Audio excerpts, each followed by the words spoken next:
Hi, we are at module 41 now.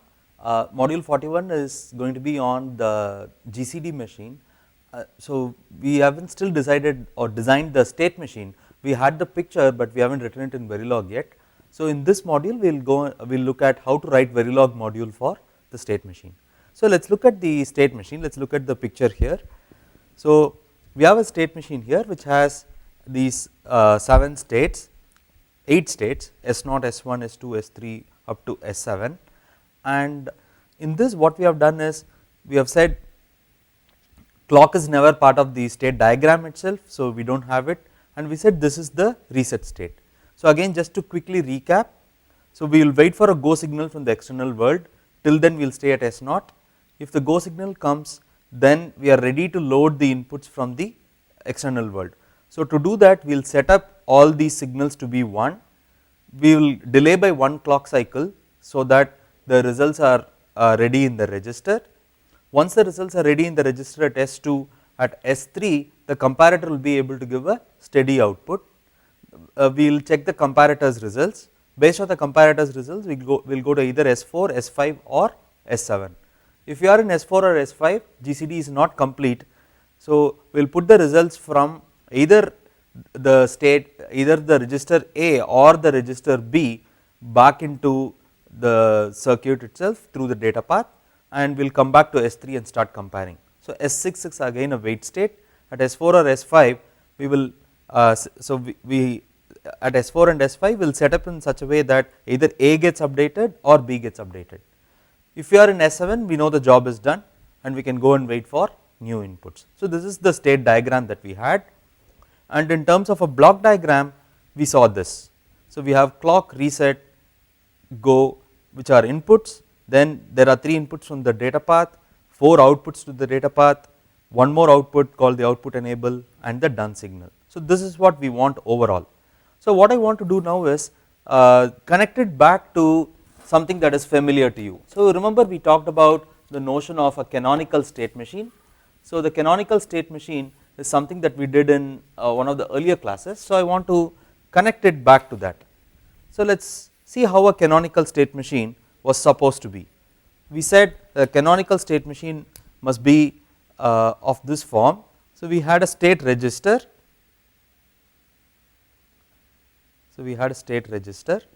and the output of the state register must be connected to what is called the output forming logic, and from where the outputs come through, and there was something called the next state logic or the input forming logic that gives to the state register. So the state register also feeds the input forming logic, and there are primary inputs that are fed both to the output forming logic as well as the, so these are the primary inputs. So this is the canonical picture of the state machine. Now for our state machine we should figure out what the various inputs and other things are. So again let us look at this picture. If you notice, go, then A greater than B, A less than B, A equal to B, these are all inputs coming into the state machine. So we will mark them here, go, and A greater than B, A equal to B, A less than B. These are supposed to be inputs to the controller itself. The output of the controller would be done, the done signal itself comes from here. Then we had things like A select, B select, A load and B load. These were all supposed to be outputs coming from the controller, and besides this, if you notice, there are 2 wires that are unnamed, or 2 bunches of wires that are unnamed. So this set of wires coming from the state register is unnamed, and the set of wires coming into the state register is unnamed.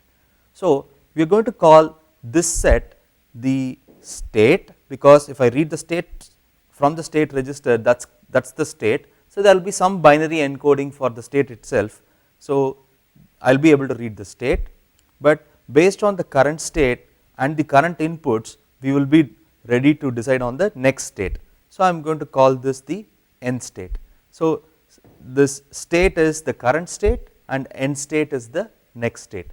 This is the thing that we want in our Verilog implementation. So we will have primary inputs which are these, primary outputs which are these. So when I show the Verilog modules in, interface, we already have this decided when we put the Verilog module for the top level design, but we need several other intermediate things. So I am going to put all of that in place now and start writing Verilog code.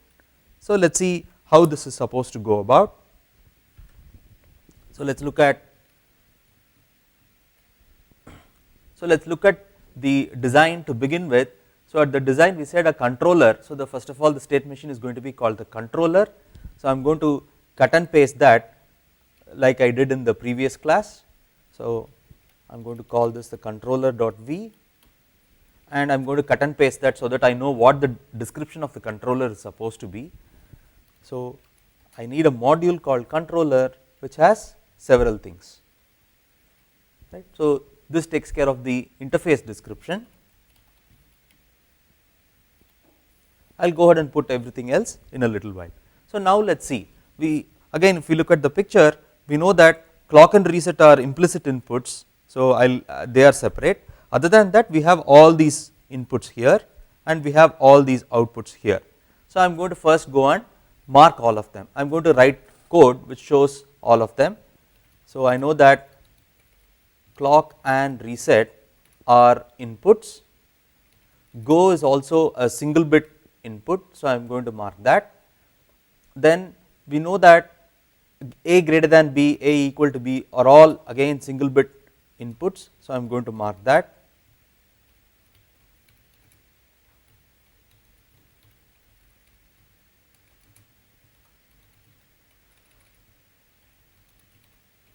So I have all of them, and I have 4 lines, namely the loads and selects. So I have a select, b select, a load and b load, and the done signal. So all these are outputs. So one thing I need to do, since I am going to assign them from always block, I am going to put a reg in front of all of the outputs. So I mentioned this earlier, anything coming from always block will need a reg. So in fact I think I forgot that in the previous ones, I will go and fix it now. So if I go back and look at comparator, so the outputs seem to lack a reg, so I will put all of that now. In all the outputs, because they are being assigned inside an always block, I am going to put a reg in front of all of them. Okay. So let us go back to the controller. So the controller has everything that is needed except for these intermediate wires. So there are 2 wires that we need. So the 2 sets of wires that we need are actually local, and I said we are not going to expose the state and the current state to the external world. So they are going to be local. I am going to call them state and end state. So maybe I will put capital letters here. So okay, let me call it C state, which is for current state, and end state, which is for next state. So I have C state and end state. So this is something that we are ready with. Now we have to go and describe the state machine. So in describing the state machine, the first thing we have to think about is the hardware picture here shows us there is some combinational logic, there is some sequential logic, and there is some combinational logic. So what we are going to do is, immediately what should spring to your mind is we need 3 different always blocks. One always block for this combinational logic, one always block for this combinational logic, and one always block for this modeling this register. Remember, this is just a register, so we need to model this somehow. So we need to be able to take care of that. And this register is a special register. So this does not require a load. So as long as we have a clock that is coming in and a reset input that is given to it, that is enough. It does not need a load enable. This is unlike our other registers. So our state register is a regular register without a load enable. So either it should be reset or it should be switching through the states. Alright, so now let us get back to the state machine for a little while. So we have the state machine and we had these names S0, S1, S2, S3, S4 and so on. So if you had to do this in circuit, the first thing you would have done is you would have done something called state assignment, right. So you would have assigned some states to all of these. So I am going to use this simple assumption that state S0 is going to be 0 0 0, state S1 is going to be 0 0 1, so on up to S7. So one thing I want to do is I want to so I am now going to model that. To do that I am going to call so I am going to use a keyword called parameter. So the parameter is a keyword, you can see that it turned purple. So parameter, and I am going to declare 8 parameters. The 8 parameters will stand for the state encoding that I am going to use. So parameter S0 is 3 tick B000. So the tick, the apostrophe there that you see is called a tick, and tick is usually just to the left of the keyboard. You have to press a shift and the key that is just to the left of keyboard, that is called a tick. So this is also the closing apostrophe mark if you want, and we will need 8 such parameters. I am going to make copies of this.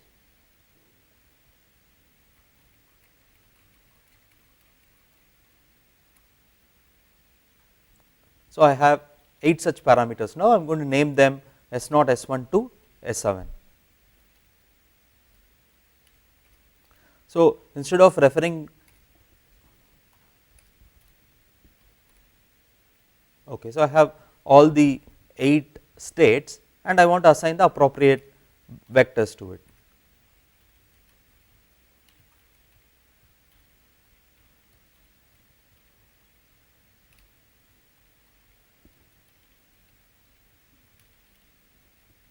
So I have all the different states assigned. So now the interesting thing is this C state and N state, right? The C state and N state are supposed to be state registers, right? So there are 8 states, so I actually need only 3 flip flops for it. So I made a mistake. So I need 3 flip flops for state and next state. So the states and next state can actually take only 3 bits. So they will be from 0 0 0 to 1 1 1 and so on. So it is enough to have it as a 3 bit value.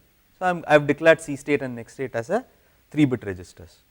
Now let us go and write each one of these modules. So again let us go back and look at the picture. So the picture says I need a state register, I need a input forming logic, and I need output forming logic. So we need these 3. Let us see how to design that. So I will start with the state register because it is the easiest to do. So the state register is as simple as this. Always at, if there is a reset or if there is positive edge of clock, then we want our state register to work, to take the new values. So we want our state machine itself to be asynchronous. So if reset is 1, which means from the external world I cannot force the external world to synchronize the input with respect to clock. So I should be able to take the input from the external world at any point of time. So if reset is 1, the picture says if reset is 1, I should be at state S0, right. So what I am going to do is I am going to say that next state must be equal to S0. So what this does is it's ensuring that the value that you get here, right. So we have I'm sorry, so let me look at this. So if reset is 1, then we are going to have the next state to be S0. So if we come back and look at this, so this is state and this is next state. So we want the state to be S0. So I am sorry, so this should be the current state. The current state must be equal to S0. In else we know that this is, we came in because of not reset, the state machine is running. If the state machine is running, all I have to do is this state should copy the next state in every cycle. So I am going to put that current state should just be equal to next state, right. So when the clock comes, whatever you call as the next state actually becomes the current state. So in some sense you set up the next state. So when you are in the current state, you set up the next state, and the next state when the clock cycle rolls over, that becomes the current state. So that is what we have here, and this is essentially the logic required for the state register. So it is a fairly simple thing. So it has either the current state is S naught or the current state is N state. So that is clear from the picture here. Either the current state, so I call this current state, not next state. So I will strike it and write it down. This is current state. So the current state is, because of reset, current state can become S naught state, or if there is no reset, every time the clock comes in, the next state value will reflect in the current state. So it is as simple as that. Now let us look at the combinational logic. So I am going to try and write this. So let us see what to write first. So maybe we can write the next state logic first, and then we will write the output logic. So let us look at the next state logic. So for the next state logic, I need the state machine. So look at the state machine. So every time, based on the current set of inputs and so on, it is supposed to make transitions, right. So this is a crucial part of designing the state machine. So I will write the next state machine, the next state part of the state machine. This is, remember, first of all, it is combinational logic. So it is not going to have reset or clock. I am going to put only the combinational inputs. So again, if you look at the picture, the input forming logic or the next state logic is taking go all these three different inputs and this the current state itself. So these are the inputs to the next state logic. So I am going to put that. So go is one of the inputs, or these are inputs which are actually coming from the data path. So we took care of inputs coming from the, so this is coming from the external world, A greater than B, A less than B, A equal to B are coming from the data path, and internally we have the current state register itself. So if any of these things change, then the next state logic is supposed to react to that. So again, if you look at the picture, next state will change if any of these things changes. So because it is a combinational circuit, I have put all the conditions here, I have put all the inputs. That is what a good combinational circuit is. All the inputs that are supposed to be given to a combinational circuit should appear in the sensitivity list. I have put all of them in the sensitivity list. Now I want to go and write how this thing should look like. So the most common way in which the next state logic and the output logic is written is using a case statement. So I am going to make case on current state,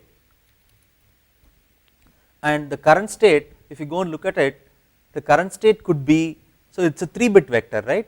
So it is a 3-bit vector, which means it can take values from 000 to 111, and I have actually named 000 to be S0, 001 to be S1, and so on up to 111.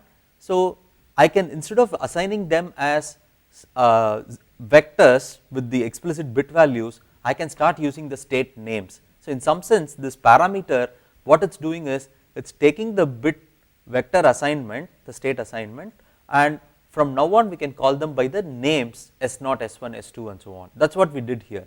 So when C state equal to S0, it is technically C state equals 000, but since we have declared this as a parameter, we can call the bit vector 000 as S0.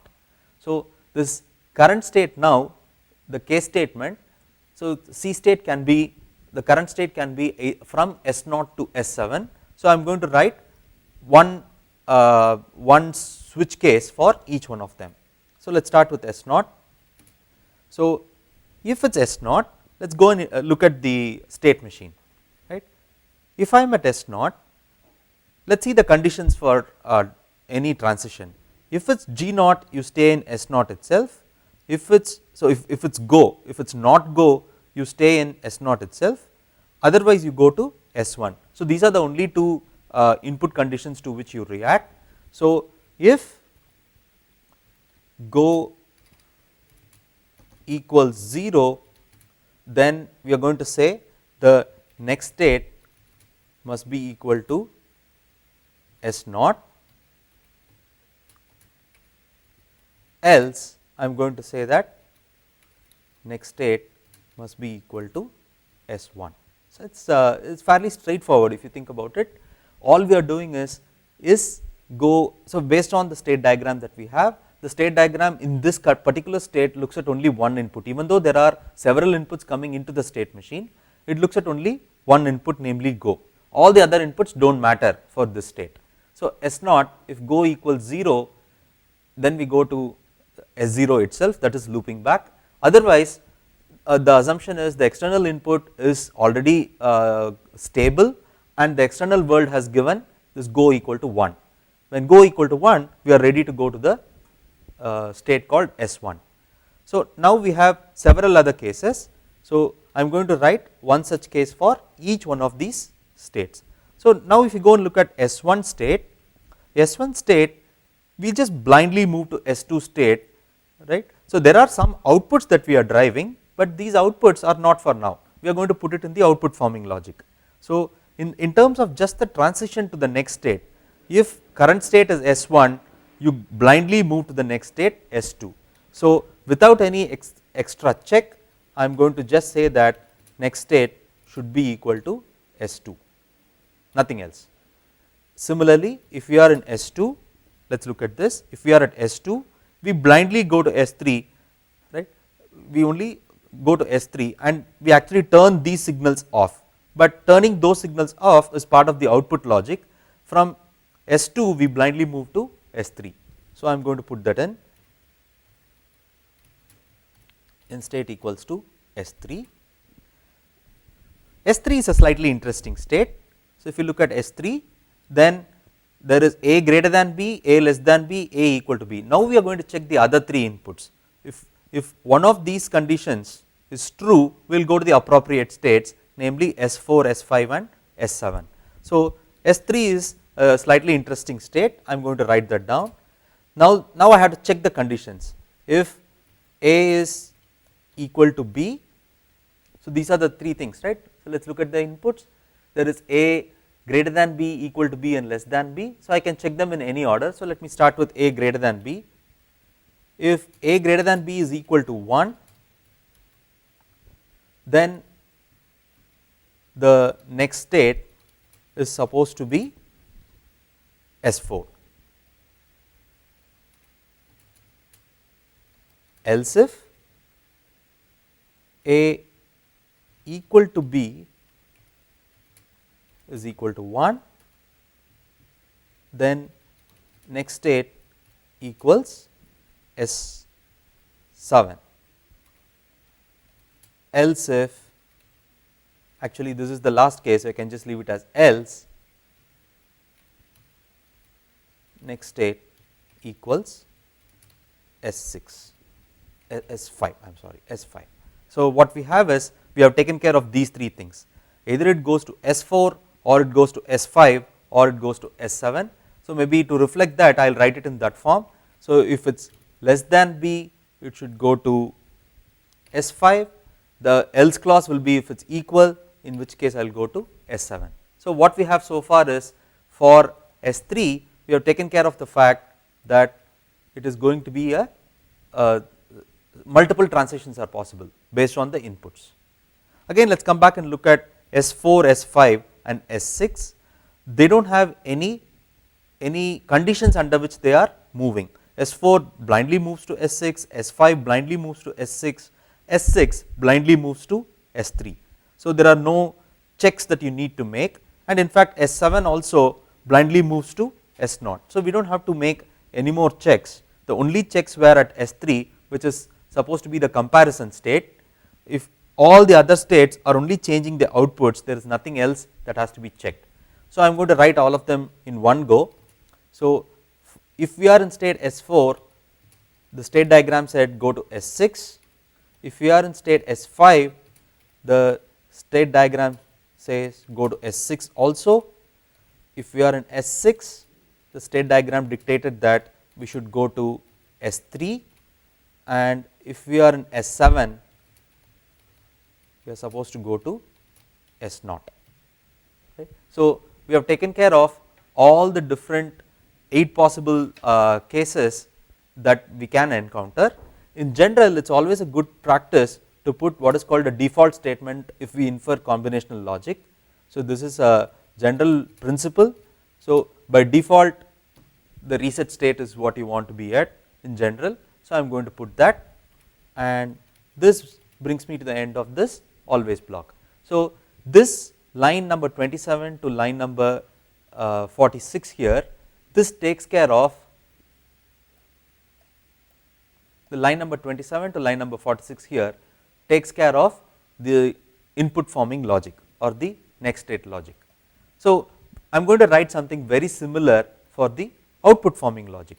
So, the output forming logic in fact is taking the same set of inputs, right. So, it is going to have go, it is going to have all these inputs a greater than b, a less than b, a equal to b, and so on. It is also going to take the current state. In the output forming logic, we will not write to the next state, we will not write to next state, but we will be writing to all the other signals. So, let us look at all the other signals that we are driving from the controller. From the controller, we are driving all these 4 lines, and there is an output enable line and there is a done line. All of these are supposed to be driven from the controller. So, I am going to write a piece of Verilog to do exactly that. So, the first thing I am going to do is I am going to take the sensitivity list as it is. So, this sensitivity list is for the combinational logic, that is for the output forming logic.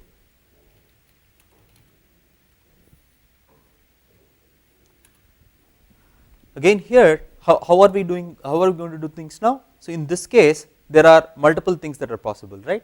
So, we could either be in, so there are several things that can happen here, but default I am supposed to be in, so I can be in state S0, S1, S2, S3 all the way up to S7.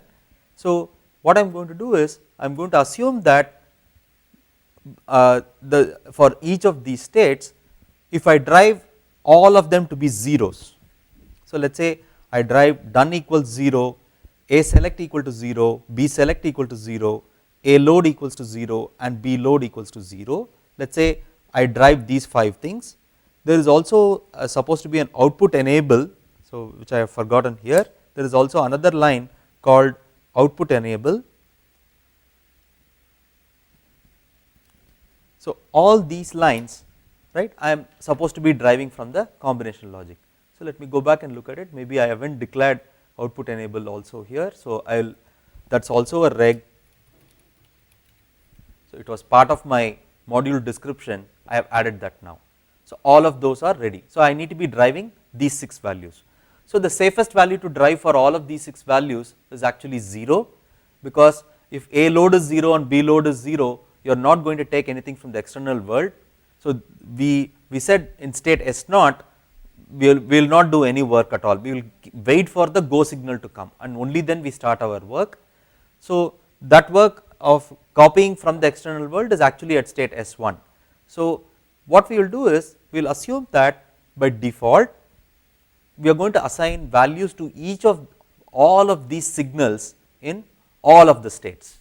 So, if you go and look at how next state is assigned, under every possible if then else condition and for all cases we have an assignment for next state. So, that is how you infer a combinational circuit. Under all possible branches we have something for the some assignment to the next state. Similarly, under all possible cases we are going to assign values to the 6 signals. The 6 signals are going to be these 6 signals: A select, B select, A load, B load, done, and output enable. For all of them I am going to assign values. So, I am going to start with case of current state, and so this one would require 8 cases. So, let us start with S0. So, if I am in state S naught, I am supposed to be driving all these 6 values to 0, all the 6, so these 6 signals, all of them have to be driven to 0. So, I am going to do just that. If I am in state S naught, then I know that A select has to be 0, B select has to be 0, then I know that A load has to be 0,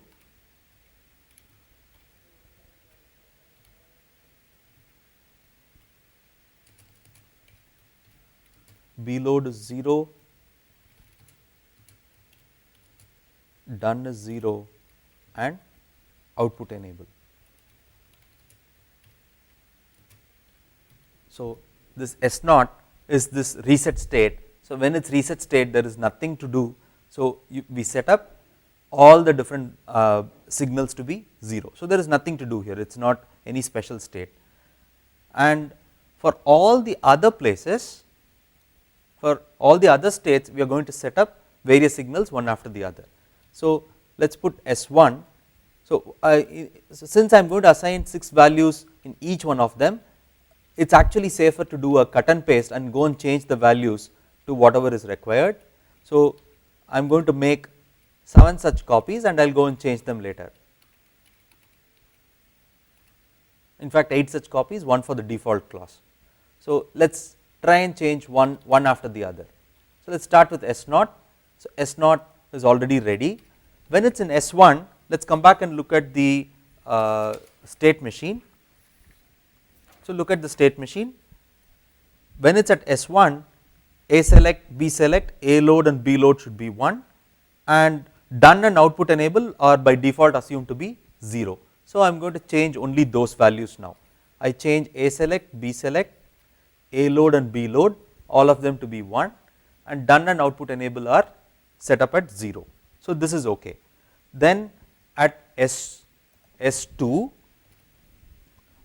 if you notice, right, so this A select, B select, A load, B load are supposed to be brought back to 0, and done and output enable are still 0 because we are not done at this state anyway. So, whatever conditions we have here now seem to be just right. So, S2, whatever we have here seems to be okay. Let us look at S3. So, S3, again what we have is, when we are at S3, we are not changing any of the, so from the controller's point of view, so the data path is going to give us value A greater than B and so on. From the controller's point of view, there is really nothing to do in S3. S3 will just take you to the correct set of states so that you can turn on either register A to copy or register B to copy and so on. So, again we will keep for S3 all the outputs to be 0 itself. S4 gets slightly interesting. So, at S4 we know that in terms of the state machine, the A register must have a load. So, this A register must have a load, and so I will change that to a 1, and everything else is supposed to be a 0. So, this is fine. So, what we have now is, we have a case where we have modified the load. So, again if you want to go and look at the picture, let us look at the actual picture for this. So, let us look at this case.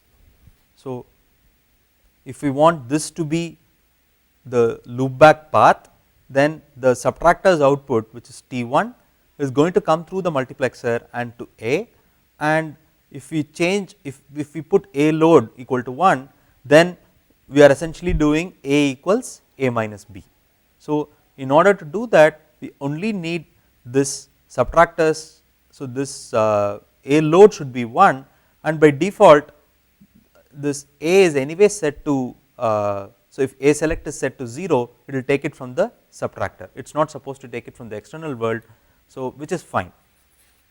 So, that is the safest case, and anyway we have that. So, at S4 I want A load enabled to 1, at S5 I want B load enabled to be 1.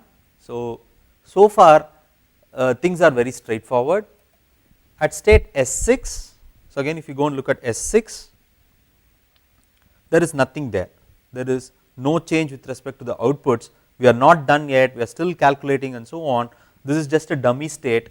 So in the dummy state we give all the signals to be 0, so again the comparator and the subtractor and all of that sequence from the data path will work, so everything is fine. At S7 it gets interesting. So at S7 what we have is, we have we arrive at S7 only when A is equal to B. So at when A is equal to B, what we are supposed to do is, we are supposed to turn on the output enable signal, so that the output register can register values, and we should also indicate to the external world that done is equal to 1. So I am going to put that now, I am going to tell the external world that the GCD machine is done computing GCD of these inputs, and I am also going to make the output enable to be 1, so that the output register can copy the value. So these two are done. Finally, in the default state, which I always put just for safety purposes, so in this case there is S0 to S7, so there are 8 states and I have captured them using 3 bits, so all the 8 possible combinations are captured, but if I had only 6 states or so on, then it is possible that your state machine can get into a wrong state when you start the power. So when you power up the circuit, it is possible that it gets into one of these unknown states, so it is always safe to put a default class. So in this default class it takes care of various other signals, and with this the state machine is actually done. So let us take a look at this. What I did was, I designed one always block for the state register, one always block for the next state logic, and we have this big always block for the output logic. So the input logic is fairly straightforward, the output logic seems to have all these different bits, we need to be controlling them, so we have all of them here, all of them are done. So let me go and save it.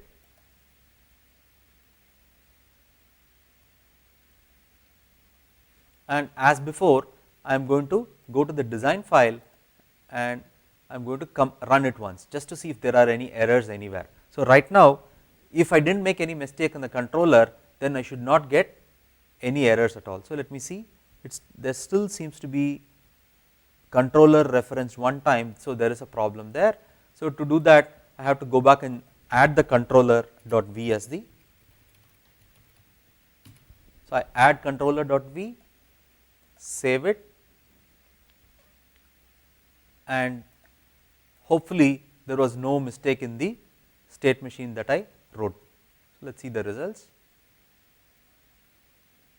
Okay, so there are some errors, it says incomprehensible case expression, there is some syntax error, and it seems to be in line 52 down till line 100. So let me see what it is. So line 52 of controller.v, let me see what it is.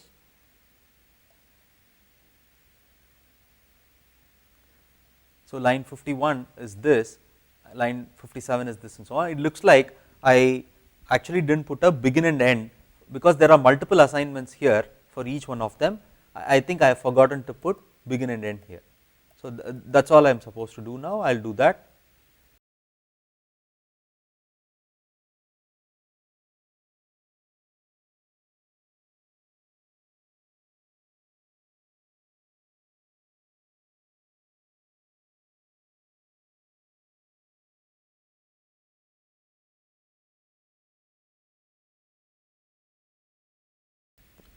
Let me finish that, let me put it everywhere that I need. So I am not going to worry about the formatting right now, let me just put it, and I can come back and change the formatting later so that it becomes readable. So I should have anticipated that.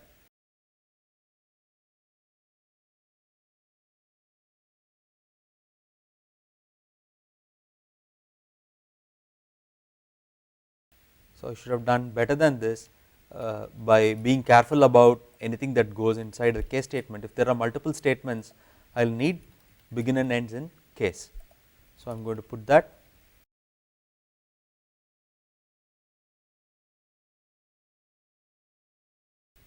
alright. So, now let me save this and try and run it once more. So, I go to design file and I run it once more. If there are no further mistakes, now I should have no errors at all. Let me see.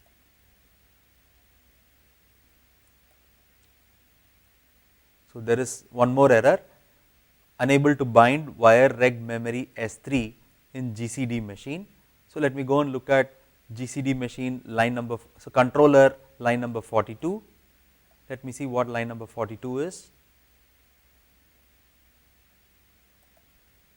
So, I think I have put a capital S3 instead of a small case. So, I fixed it now. So, things like this you should get used to. So, that is why you have to read every single error and not just say that, oh, there is something that is wrong. If you go and read, usually you will understand what the errors are about. So, in this case it said some S3 is not found, and when I came back and looked at it, it looked like I put a capital letter there. Wonderful. So, now there is no error at all. This no error means I have the complete design ready now. So, if you go back and think about it, right, I started with the design, and the design I said, oh, I will plug in the controller and data path. I did not worry about how to design the controller and data path. Later I said, oh, I will go and look at data path. For the data path, again I said I will pick all these things. I know that I need 2 subtractors, 2 multiplexers, 3 registers and whatnot. I put all of that without worrying about how to implement them. Then I implemented one after the other, and in doing so I always checked whether there are any mistakes or anything like that. Finally, the controller is something that I designed last, and for the controller I gave you some design principles, that if the state machine always has 3 different pieces, one called the state register, one called the next state logic, and another called the output forming logic. For each one of them I have given a way to describe that. So, in this specific case the state machine seems to be a mealy machine, because the outputs change based on the inputs as well as the current state. So, if it is just the current state, then you would have only C state in the sensitivity list. If it is a Moore machine, you will have only the current state in the sensitivity list, because you know that the outputs can be driven only based on the current state. So, once we have that, we are ready to now actually go and write a test bench for this. So, we are done with designing the whole circuit. Now, we are ready to go and write a test bench for this, which we will do in the next module. So, I suggest that you go back and look at the Verilog files that I have supplied along with this, and you keep this side by side when you go and watch the video, so that you will understand what the different details are. And if you have any doubts in any of these things, go back and look at the Verilog file. I am sure that the Verilog file has captured everything that you need. You go back and look at it slowly and come and revisit the video, I am sure you will understand this. So, it is not rocket science, it is not very hard to understand, it is just that you have to pay a little attention to all the little details that is there. The key thing that I want you to take away from this specific module is that designing a state machine is fairly straightforward. Once you have a state diagram with you, you go and assign some parameters so that the state assignment is taken care of, and you can use those parameter names as the state names. You design 3 always blocks, one for the next state logic, one for the output logic, and one for the register itself. And this register should always have a reset. It should not be so no state machines should be designed without a reset. You should always have a reset. In general, we also make them an asynchronous reset, but even if you make it a synchronous reset, it is okay. As long as you have a reset, that is good for the state machine design.